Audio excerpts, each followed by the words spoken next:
Step 3, optimize the H1 tag. So the H1 tag is the third king, and the HTML format for a H1 tag is exactly the same as title, but instead of having the word title between the brackets, you'd have the word H1. Following suit of the last video using my SEO consultant page, well, this would be the H1 tag on my SEO consultant page.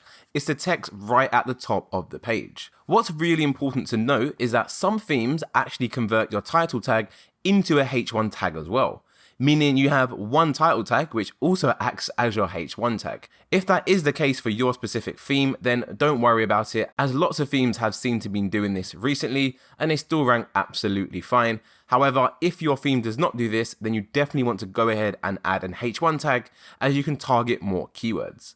So what are the best practices when it comes to optimizing the H1 tag? Well, again, you want to use your keyword as guidance, as you should be doing with all of these three kings, to be fair.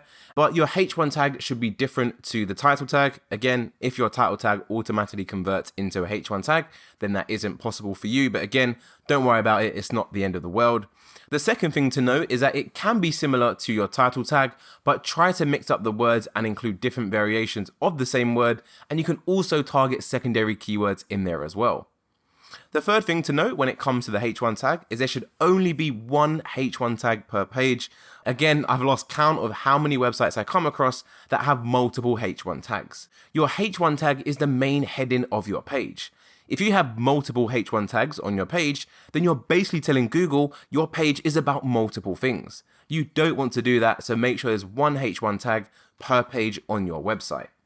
So taking this into consideration, if our title tag was as followed, Best Table Saws 2022, the ultimate guide for all budgets, I would write an H1 tag along the lines of the best job site table saws reviewed, suitable for all budgets. So I've broken up my main keyword at the start and I've included a different keyword variation, which is going to be best job site table saws, which I've got in right here, best job site table saws.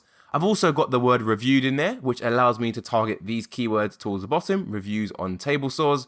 And again, I put the word budgets in there just because budget is a good keyword and it's related to cheap as well. So I hope that gives you more context on how these should be different from one another.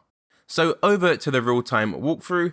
When it comes to updating your H1 tag, it's not possible to do it in the Yoast SEO settings, as we just done the SEO title and the URL. So when it comes to the H1 tag, what you need to do is go into the actual page. So let's click edit with Elementor on the page we are currently optimizing. And if you're also using Elementor, then 9 times out of 10, the text you see right up here, which Elementor actually call a title, it's not a title, it's actually a H1 tag. So if you are using Elementor as your page builder, then this is the part you're going to need to edit. So to edit that, you need to go into settings and then go to settings again, make sure you're on the general settings tab, and you see it says title, but no, it's not your title tag. This is actually your field for the H1 tag. So go in and enter in your optimized H1 tag, following the practices we just ran through. So I'll go back to my slides and I'll copy my H1 tag like so.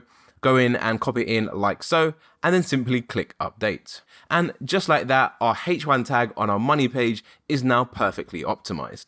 That's it for this one, and in the next video, I'll be showing you a really cool Google Chrome extension you can use that's completely free, and it allows you to check your free kings in literally just a few seconds. So thanks for watching, and I'll see you there.